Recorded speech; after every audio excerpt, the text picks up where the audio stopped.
Perkenalkan, nama saya Ibagus Girafika Pradipa, nomor absen 4, kelas 12 MIPA 6. Di ujian praktek kali ini, saya akan menjelaskan tentang titrasi asam basa. Sebelumnya, saya akan menjelaskan sedikit apa itu asam dan basa. Asam basa merupakan zat kimia yang banyak digunakan dalam kehidupan sehari-hari.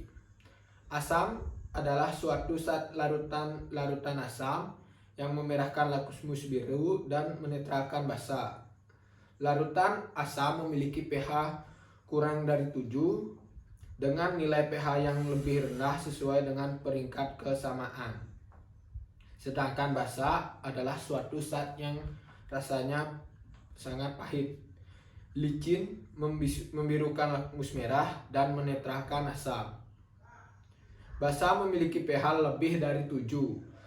Semakin besar pH suatu zat, maka semakin kuat derajatnya.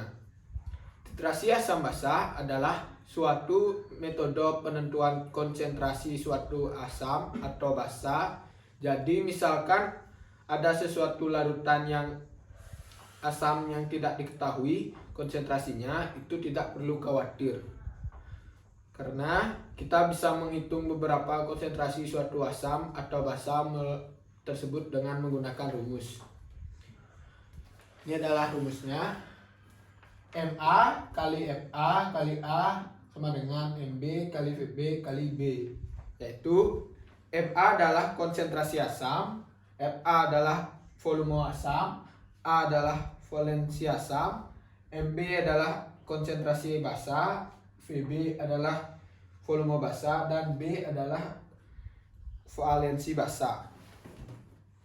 Yang dimaksud valensi asam adalah jumlah ion hidrogen dan ion H+, untuk valensi basa adalah ion dan OH-. Terdapat 3 cara menemukan indikator asam basa, yaitu dengan menggunakan indikator alami, indikator universal, dan bisa juga menggunakan pH meter. Alat dan bahan yang digunakan yaitu ada, yang pertama ada buret. Buret adalah pengukur volume suatu cairan yang dikeluarkan dengan tepat. Yang kedua ada statif. Statif adalah sebagai alat penyangga. Yang ketiga ada labu Erlenmeyer yang fungsinya untuk mencampur, mengukur, dan menyimpan cairan senyawa selama pengujian. Yang keempat, fungsi gelas kimia.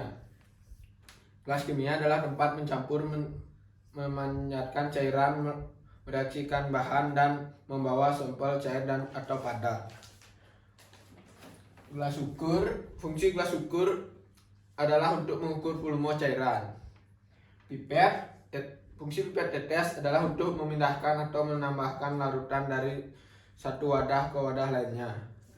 Corong adalah fungsi corong adalah untuk membantu memasukkan zat cair atau senyawa kimia dari suatu tempat ke tempat lainnya.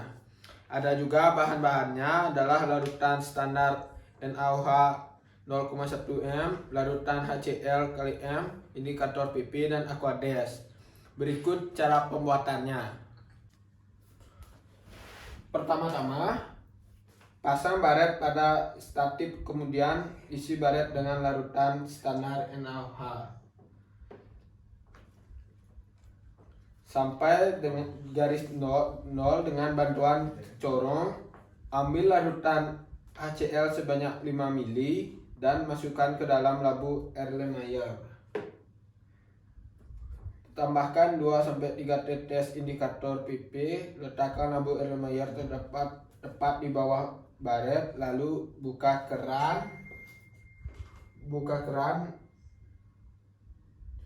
secara perlahan sehingga NaOH dapat menetes ke dalam larutan.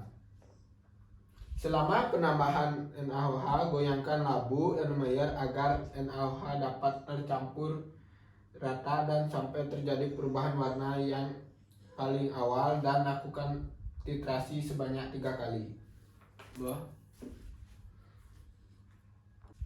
Hasil data yang didapat dari praktek itu adalah percobaan pertama, yaitu 5 mili HCl dan dan 14 mili NaOH. Dan percobaan kedua adalah 5 mili HCl, 15 mili NaOH. Percobaan ketiga yaitu 5 mili HCl dan 16 mili NaOH. Rata-rata yang didapat yaitu 5 mili HCl dan 15 mili NaOH. Berikut menghitung konsentrasi asam dengan rumus yang sudah dibahas sebelumnya, yaitu konsentrasi asam dikali volume asam dikali valensi asam sama dengan konsentrasi basa dikali volume basa dikali valensi basa, dengan diketahuinya valensi asam 25 mili, A sama dengan 1, Mb sama dengan 0,1 dan Vb sama dengan 15 dan B sama dengan 1. Ditanya konsentrasi Ma. Konsentrasi Ma. Yang pertama diketahui adalah valensi asam sama dengan 5 mili, A sama dengan 1, Mb sama dengan 0,1, Vb sama dengan 15 dan B sama dengan 1. Lalu yang ditanya Ma.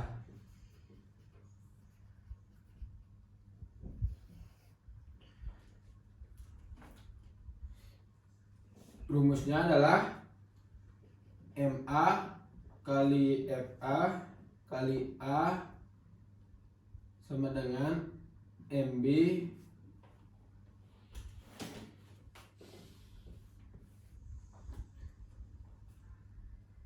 sama dengan Mb kali Fb sama kali B. Kita masukkan angkanya. Fa sama dengan 5, A sama dengan 1, Mb sama dengan 0,1, Fb sama dengan 15, B sama dengan 1. 5 kali 1 sama dengan 5, 0,1 kali 15 kali 1 sama dengan 1,5.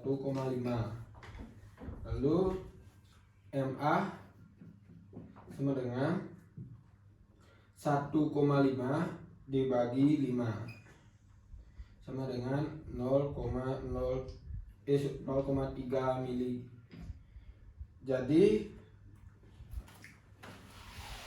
Jadi konsentrasi HCl adalah 0,03. Berikut praktek saya. Jika ada kesalahan kata, saya minta maaf dan saya ucapkan terima kasih.